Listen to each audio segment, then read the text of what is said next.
And you cut me off, or you cut me off back down the road. What's wrong with you? What are you talking about, man? What did I cut What are you you doing? off? You didn't understand language, man? No, man. Like some What corner? are you on a step, man? Why'd you Man? Come on, man. Get out of my face. Make me, man. Don't push me, man. Make me Get Will, man. You do it. Situations like this happen every day. For men, these confrontations are not just common, they're inevitable. If you're not ready to respond, a simple face-to-face encounter can erupt into chaos and violence. Let's check it out.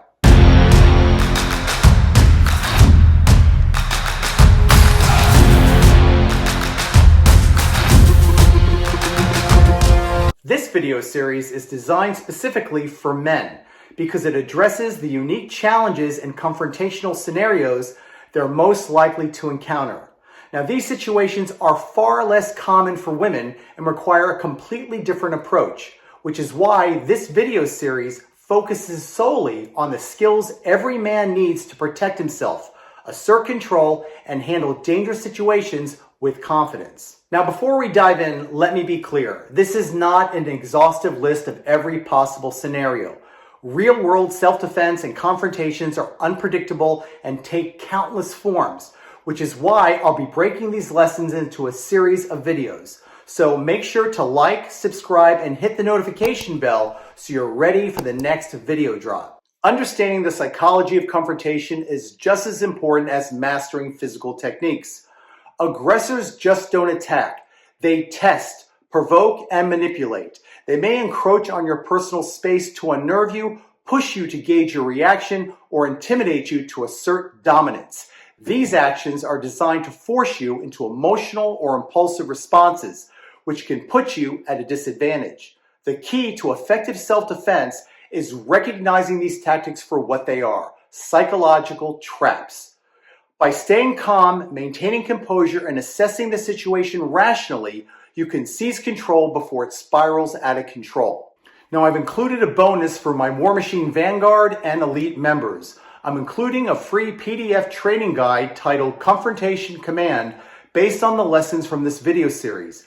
This guide is designed to help you practice at home, and it's packed with drills, actionable tips, psychological insights to master these essential skills and better understand confrontational dynamics.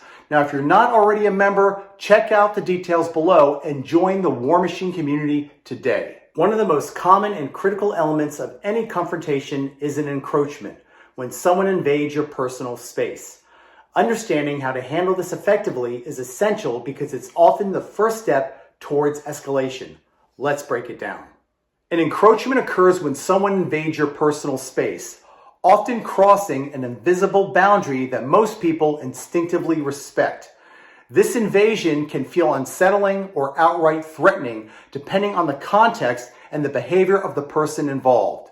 Encroachments are a critical component of real-world confrontations because they often serve as escalation triggers for violence. Now, personal space is subjective. It varies from person to person, and it can depend on factors like culture, environment, or the situation at hand.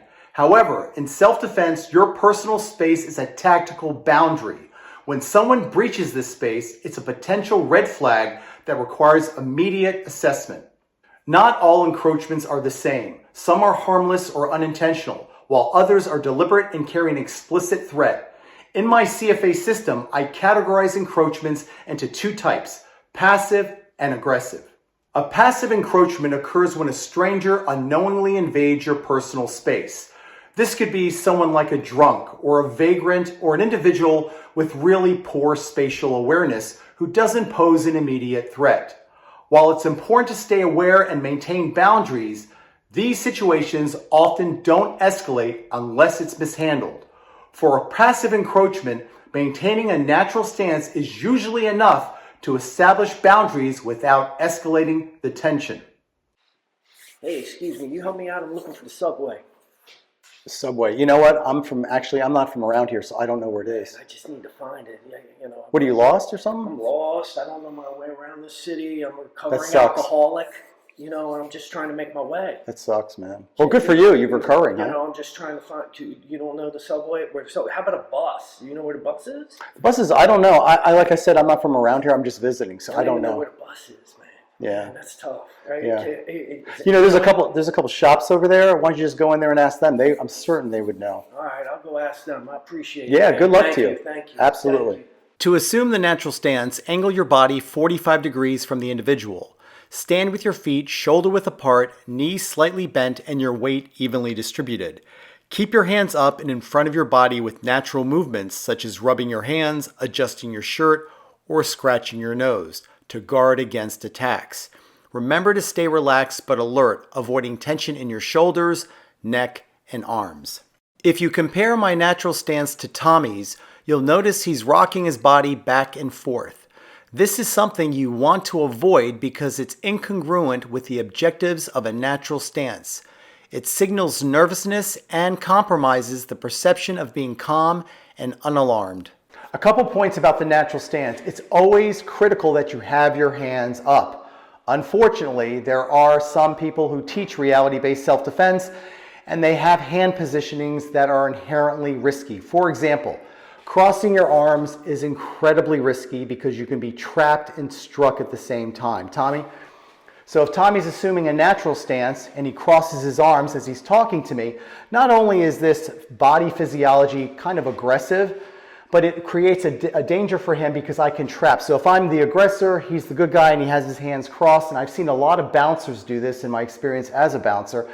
And I used to tell them, never cross your arms, because what can happen is the adversary can trap both arms and then start pummeling you. So it's important to have the hands up and free, not trapped across your body. Another hand positioning is, Tommy can show them, their arms are crossed in front of the body. Again, your hands are down, so your defensive reaction time in case he attacks is significantly reduced. You want your hands to always be up. Also, putting your hands on your waist, big mistake for a natural stance in dealing with any type of face-to-face confrontation. You don't have the hands up, it's going to cost you. You must have the hands up to respond appropriately. Now that you understand passive encroachments and how to handle them, let's shift gears to an aggressive encroachment. An aggressive encroachment typically comes with a clear context, and it's one of the most common precursors to physical confrontations. It might stem from a road rage incident, a heated argument, or a deliberate act to intimidate. In these situations, there's often a noticeable buildup of tension with the aggressor's body language, revealing their intent, facial distortions, clenched fists, puffing out of the chest, nervously shifting their weight back and forth, raising their voice, using profanity, or rapidly invading your space. For an aggressive encroachment, however, you need to adopt a de-escalation or first strike stance, one that prepares you to take control of the situation quickly and decisively if it becomes physical. Hey, man. Hey, what's up? You took my parking spot. I don't think I did. You took it. You saw me there. You didn't have your signal on, so I did not take your spot. I don't need to have my spot on when I'm sitting there. Look, just find another spot, okay? No, you move your car. I'm not moving my Move vehicle. your car now. I'm not. I said move your car. Today, you learn how to handle one common confrontational scenario that men frequently encounter: encroachments. Now remember, staying calm, confident, and decisive is crucial to controlling this situation and protecting yourself. These are just the basics. Mastering real-world self-defense takes time, practice, and consistent effort. In upcoming videos, I'll cover even more critical scenarios and techniques to keep you safe. Until then, stay sharp, stay prepared, and always be ready to take command of your space.